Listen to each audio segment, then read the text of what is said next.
Hello friends, welcome to lecture 13, and the focus of this lecture 13 is on the post positivist school of thought, and this lecture 13 is part 2 of the broad area called conjectures of cultural studies, historical and philosophical traditions. We are in the week 3, and this lecture is part of the SWAYAM course titled as Aspects of Cultural Studies.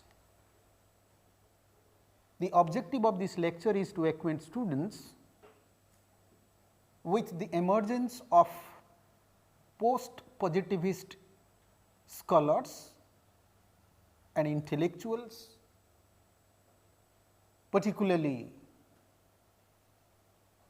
scholars like Karl Mannheim, Karl Popper, Thomas Kuhn, Paul Feyerabend, Ernest Nagel, how these scholars, and some of them were from science background, how these scholars debunked the positivist method of knowledge and the positivist definition of research.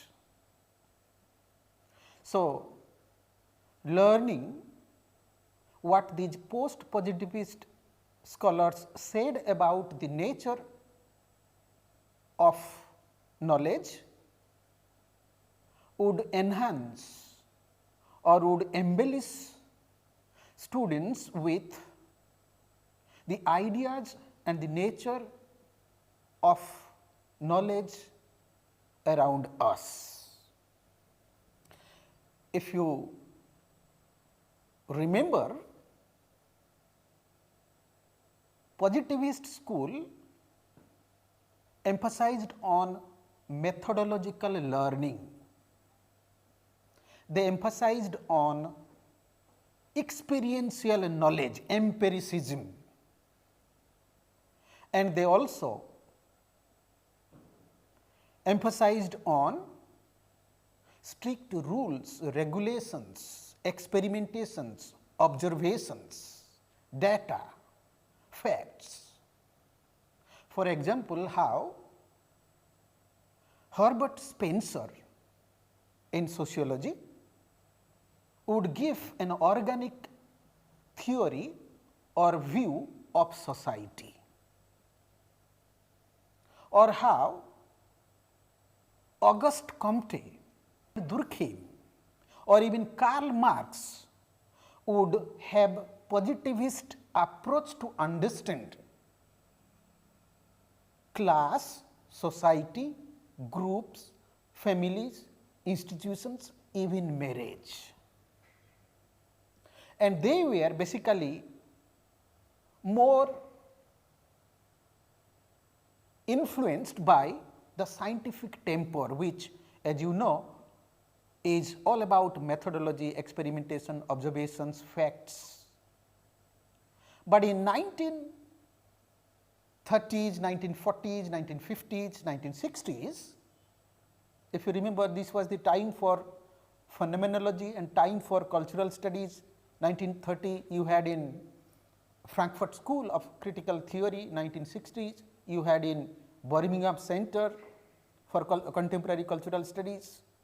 So, around this time, this period, there would be mathematicians, philosophers, scholars and sociologists who would debunk from that strict boundary or definition or scientific idea or nature of knowledge. For example, how Karl Mannheim would opine that knowledge is what people perceive, how people feel. It is people's intentionalities, as Edmund Husserl would talk about, and we have already spoken about. So, it is people's ideas, impressions, perspectives, intentionalities which make what knowledge is. In other words, Karl Mannheim would give the concept of sociology of knowledge, critiquing on the scientific, rational, positivist idea of knowledge. Similarly, you have Thomas Kuhn, who would talk about paradigm shift from the scientific temper, scientific method to a newer, more human, more subjective kind of insights, perspectives, treatment of knowledge. Similarly, you will have Karl Popper, who would talk about, even going to the extent that we do not learn always from our correct observations, experimentation, or being correct always. So, being correct is not the assured, foolproof source of knowledge. Therefore, he would emphasize even from our mistakes we can learn, let there be mistakes. Alexander Pope, to err is human. If you are from English literature, you would understand. It is it is quite natural for human beings to err, to commit errors. So, we can't exclude that. Similarly, you have Paul Feyerabend, who would go to the extreme saying, let there be anarchic science. We do not need a method, any method is correct. So, my dear students, this emphasis on sociology of knowledge, emphasis on the need to change from the scientific model to the more social cultural model called paradigm shift, from paradigm to paradigm shift, and the emphasis on that we can learn from our mistakes. Let us commit mistakes to learn what is correct. And obviously, Paul Feyerabend's idea of anarchic science. These were the new postulations or formulations or refined ideas that appeared in the early part of the 20th century, and with this there would be a paradigm shift from positivism to post-positivism. Cultural studies can be carried out when we debunk that strict boundary prescriptions or prescriptions or rules or regulations or paradigms of scientific way, scientific method, scientific process or scientific culture. Because culture, as we understand, there is no single definition. It keeps on moving, changing, aiding, evolving. So, how can you bring in a set format to understand what is called culture? So, this is the connection between the post-positivist idea of knowledge or thoughts and its viability or suitability for the birth of a more liberal, more democratic, more open kind of learning, reading and research called cultural studies. So, with this, my dear students, I will take you to different slides on Karl Mannheim, Karl Popper and Thomas Kuhn and Paul Feyerabend, particularly these four. Obviously, there were other scholars who also criticized on scientific explanation, scientific structure. They are questioning the scientific method. There are others, but we will concentrate only on these four, and I will devote one slide for each author, so that we understand the crux of what they say within this limited time. So, I will take you to my slide, to the first slide, where we talk about Karl Mannheim's idea of knowledge, sociology of knowledge. So, as you can see on your screen, Karl Mannheim was a Hungarian scholar, and he is known for his book called Ideology and Utopia, an introduction to the sociology of knowledge, and this is the crux of his contribution. It means ideology influences the nature of knowledge, and ideology is rooted in our individual dispositions or our social context. And he says knowledge is not something which is given or can be defined to be true or false forever, but knowledge is how and why and what people frame on their own, perceive on their own, interpret on their own. What do they perceive, frame and interpret? The world out there. So, knowledge is basically people's perceptions, people's framing, people's interpretation of the world.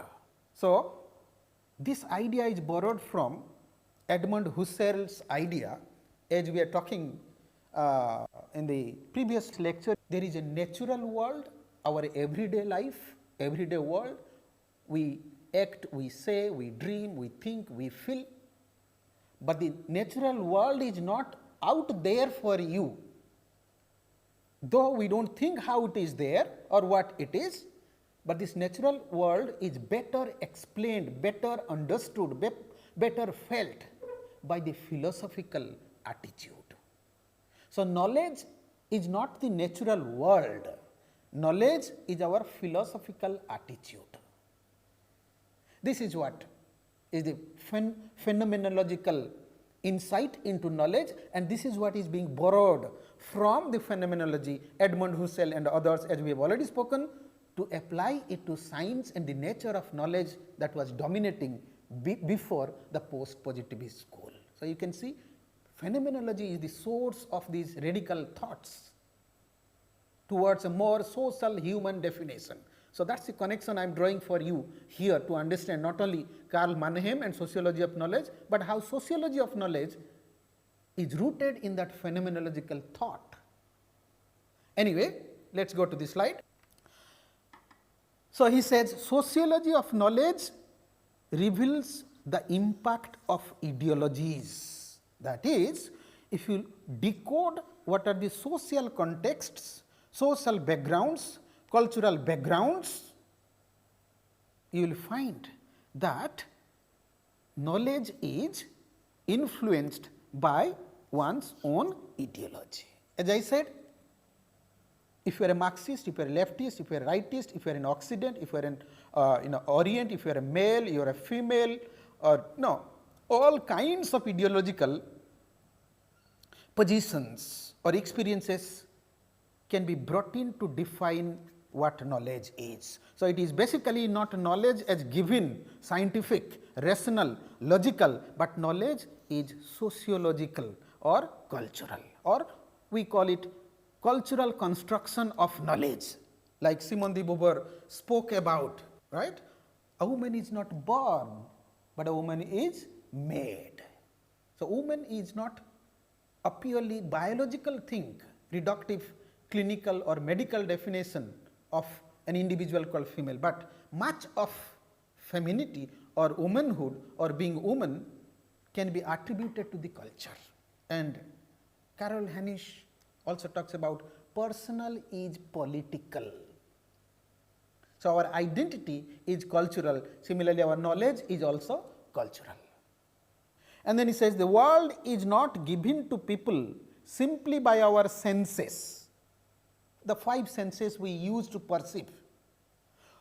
Actually, we interpret the world through lenses based, our senses also function according to the culture, according to your sexual or gendered position or educational position, your interests and your ideologies. So, even our senses, though seem to be pathological or clinical or biological or physical, but our senses also are modeled, influenced, channelized by our ideologies. That is how a man's perspective into a food, particular food would be different from a woman's. So, here gender comes to define how you feel, how you hear, how you touch. So, senses are also influenced by this, and if knowledge is through our perceived through senses, then senses are modeled by culture. So, in any way knowledge becomes therefore cultural. So, he says perspective is something more than a merely formal determination of thinking. So, thinking cannot be cognitive or neurological only.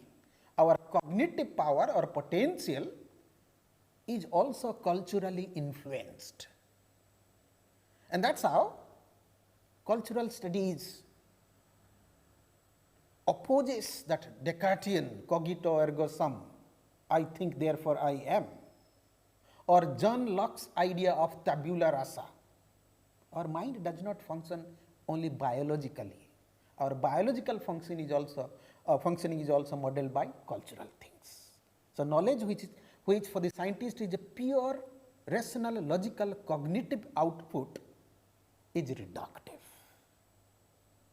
So, therefore, cultural studies would look into the COVID medicine or bad prescriptions or maybe extraordinary achievements in the field of medical science. So, innovations, discoveries, failures, or in other words medical practices, the extreme form of science I am talking about, cannot be defined purely from clinical perspectives. The doctor's gender, caste, race, age, religion also define how he functions as a doctor. So, cognitive power is also modeled by culture. So, perspective is not given there like you have a perspective in science, that is called paradigm, one set of formula or one set of atmosphere where this thing can be proved like this. If you change the atmosphere, it is not. So, we do not have a strict well defined perspective in cultural studies. There are many perspectives and we respect it. And he says the pure types and stages of utopian mind, are constructions only. If you think somebody's mind is better and best, that is how we divide knowledge, and more so in the capitalistic world. Some areas are good, some are useless, some subjects are better, viable, lucrative, some are obsolete. So, this utopic definition or hierarchical definition, stratification of minds and cognitive power is something that cultural studies or the post positivists question. We cannot have a utopian mind or cognitive superiority. These are but social constructions only. So, this is what Karl Mannheim speaks about and decries and debunks that positivist scientific logical methodological definition of knowledge, and therefore, he is known as for the concept called sociology of knowledge. So, a mind is utopian when it is incongruous with the state of reality. This is quite significant, let me explain. He says mind is utopian, that mind is good or democratic or egalitarian or accommodative. The mind, that mind which is open to all kinds of learning and sources of knowledge. So, a utopian mind does not discriminate, this is good, that is bad, this is useless, that is useful. In fact, he includes everything, compares, contrasts, judges, experiments, and then comes to the conclusion. So, therefore, a sociology of knowledge is more encompassing, in fact, more empirical than the selective, fixed method of science. So, let us go to Thomas Kuhn then. So, Thomas Kuhn was an American physicist, as you can see. He was also a historian and particularly known for his famous book called The Structure of Scientific Revolutions, published in 1962. 2 years after, you have BCCS, Cultural Studies School in Birmingham. And he says, he talks about in this book rules of scientific revolution, paradigms in science and normal science. So, normal knowledge is scientific knowledge. Thomas Kuhn questions this. He says that what is normal is constructed by the scientific community. And they have also taken care to tell us these rules are only appropriate. And they would also tell that these are the paradigms you cannot ignore, but the fact is that things are evolving. Galileo, Copernicus and many other things in the field of energy, atom in the field of electricity, there are always evolving nature of science. So, science is also not fixed, constant and true for all times and all situations. So, he says what are rules for Thomas Kuhn? He says rules of the scientific community, knowledge embedded in rules, laws or criteria of identification of scientific problems, conflicts or solutions. What are paradigms? Paradigm is used in two different senses. One is that paradigm is the entire group of scientific people's beliefs in science, values and techniques and so on, shared by the members of a given scientific community. What is the other thing? The other one is this is called paradigm, the other one is paradigm shift. It denotes to one sort another element which can replace these rules or these paradigms and which can be a basis for solution of the remaining puzzles of normal science, paradigm shift. For example, let me give you one example. Suppose you think about a doctor's operation theatre. Definitely there are strict rules and regulations of operations. That can be paradigm. But the successful operation is not the outcome of those rules only operating in that hall, not the paradigms only. There are also cultures, attitudes, practices, beliefs of operations. So, one is scientific, supposedly, rules, regulations, all those pressures, anesthesia, blood and other things. Those are rules you cannot overlook, but we cannot reduce or we cannot associate the successful operation to those rules which are called paradigms. There are also cultures, ambiances, lights, attitudes, maybe some relaxing conversations, signs. All these things are called the cultural aspects of operation. Otherwise, all operation theatres would be same all over the world, right. So, this is called paradigm shift. We should also follow or try to understand that those paradigms which have been operating should also be evolved or changed or altered for better. And we can't define heart surgery to be only an outcome of those strict rules. That is the difference between rules and paradigms. And he goes on to say, the scientist does not preserve, he is talking about the gestalt subject's freedom.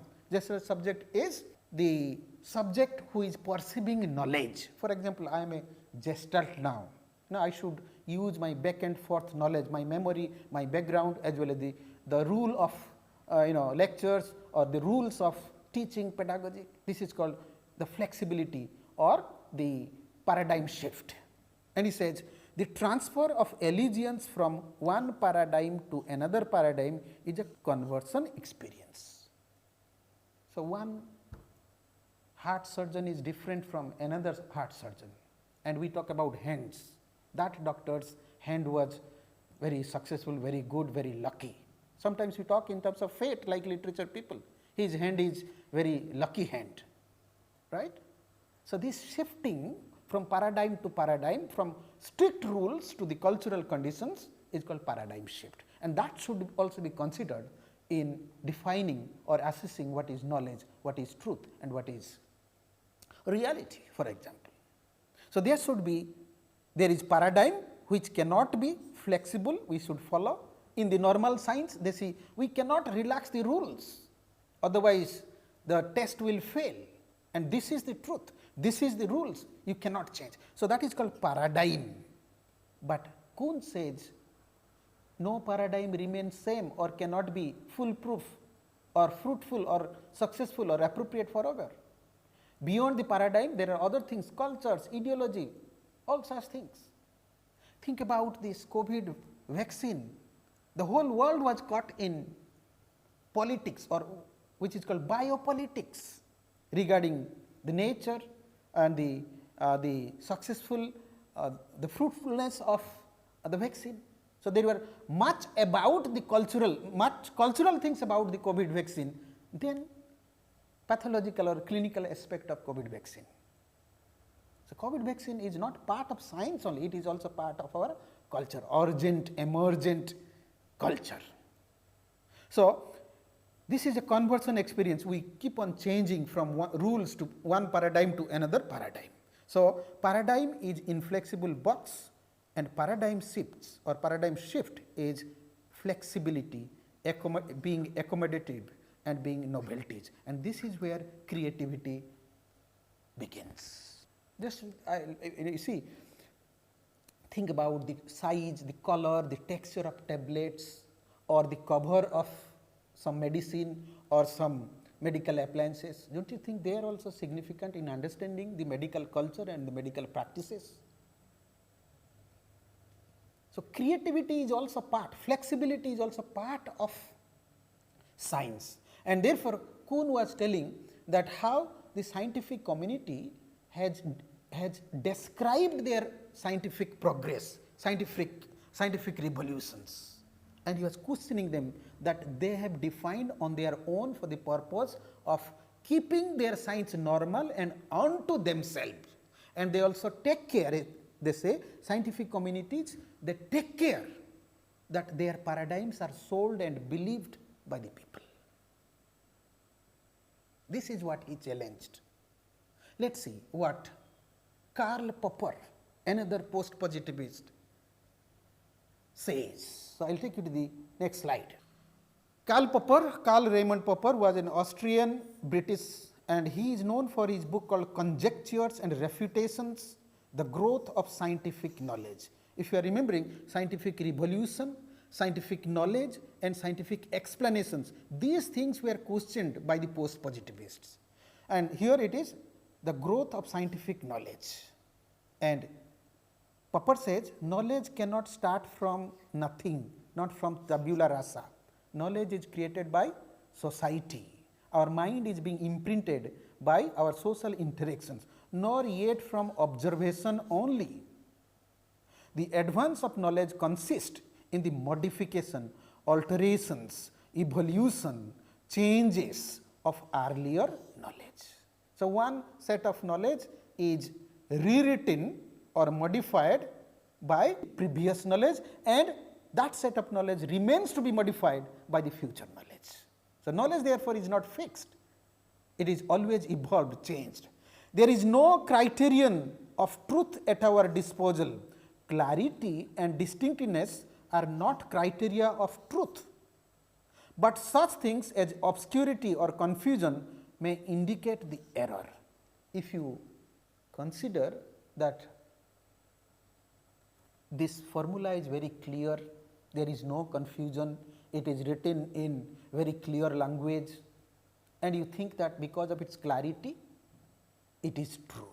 But he says no, if you blindly believe the definition by the believe in clarity or no confusion or sublimity of language, you will not be able to find out or trace or detect mistakes.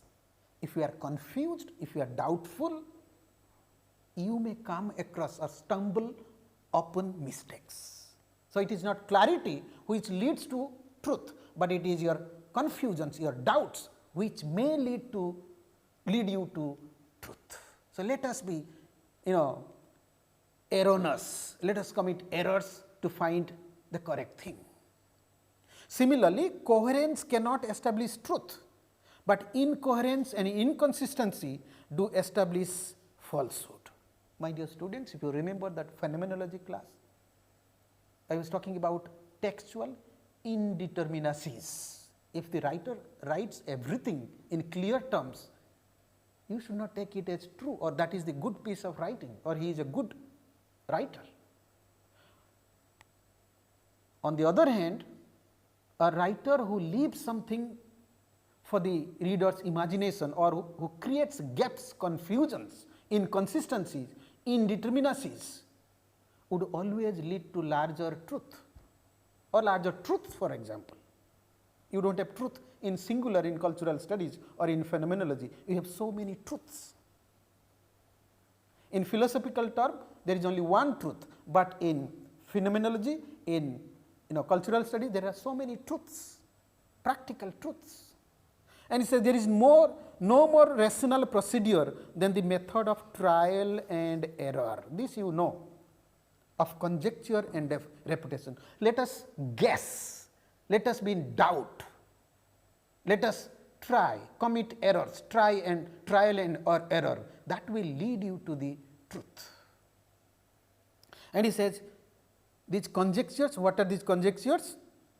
Unjustified assumptions. You can assume something, anticipate something, guess something, or you can think of a tentative solutions, and from these conjectures, not coherence and confidence, but from these conjectures you should start towards truth or truths. And he says we can learn not from coherence or truth or clarity or distinctiveness, but we can learn from our mistakes. And Popper, remember, he is quoting Oscar Wilde. Oscar Wilde was a dramatist. He says, Oscar Wilde said, experience is the name everyone gives to their mistakes. Like we say, failures are the pillars of success. That is a phenomenological cultural statement. So, this then becomes the crux of Popper's contribution towards the ontology or the epistemology of knowledge. We can learn from our mistakes. Now, I will take you to the next slide to Paul Feyerabend, and we learn what he speaks about no method or anarchic science against the positivist school of thought. Paul Feyerabend was an Austrian, and he wrote this book called Against Method, Outline of an Anarchist Theory of Knowledge, against the method of positivist school. And he says, there is no idea whatsoever, either ancient ideas or absurd ideas, idea that is not capable of improving our knowledge. He says all our ideas are subject to changes and are sources of our increasing, evolving knowledge. And he says the whole history of thought is absorbed into science and is used for improving every single theory. So, you can think that space science is an entirely new science having new paradigms or the best fixed knowledge. No, space science is based on Newton's gravitational theory, or could be other theories, you see. So, what you call to be normal science now is a product of the sciences, practices, discoveries, innovations or inventions that were there before this normal science. So, it is basically science is therefore cumulative, like knowledge is therefore cumulative, evolving, changing. And Feyerabend brings in this, nor is political interference rejected. You cannot exclude politics, whether it is absurd or ancient knowledge. There has always been politics in the construction of ideas and knowledge, or knowledge is always political. It may be needed to therefore overcome the chauvinism of science. This is the hegemony of scientific discipline that resists alternative sciences to the status quo. Science people will not allow any kind of changes or modification, and Paul Feyerabend tells that this is like male chauvinism. You have the chauvinism of science, and this is what he was questioning, because there has to be democratic science. As you can see on your screen, he was rejecting chauvinism of science and prescribing anarchic science. And he says neither science nor rationality are universal measures of excellence. They cannot be universally true always, for all situations, all times. They are product of one particular traditions, and they were unaware of their historical grounding. So, science is also part of a particular social cultural tradition, like our COVID medicines or whatever we have discovered during COVID era, are the products of the COVID times or situations. And he says science is neither a single tradition nor the best tradition there is. He says, except for the people who have become accustomed to it. So, the scientists have become accustomed to their tradition, but that tradition is not a single tradition. Science is made of so many traditions. There are so many conjectures, so many formations, so many traditions, so many theories, and science theory is not best tradition in a particular situation. And he says, in a democracy therefore, it should be separated from the state, just as churches are now separated from the state. He is talking about it should be separated from the state, means it is basically talking about the hegemony of science, the chauvinism of science, or how the scientists as communities or as a scientist community, how they take care to produce normative and hegemonic ideas of science and knowledge over and above the other non-scientific kinds of knowledge. So, if you believe in this post-positivist school of thought, you will better understand knowledge, reality for your cultural analysis. So, when we talk about cultural studies therefore, we need to talk about post-positivism, and that was the reason why I tried to show you these books and try to talk about these post-positivist ideas and relate it to cultural studies. So, these books are already available in internet, you can read on your own. However, I am showing you the references, you can have a look at it. These are the references, you can always look at it. And with this we come to the end of this lecture 13, which was on the post-positivist school. With this I thank you. Thank you very much.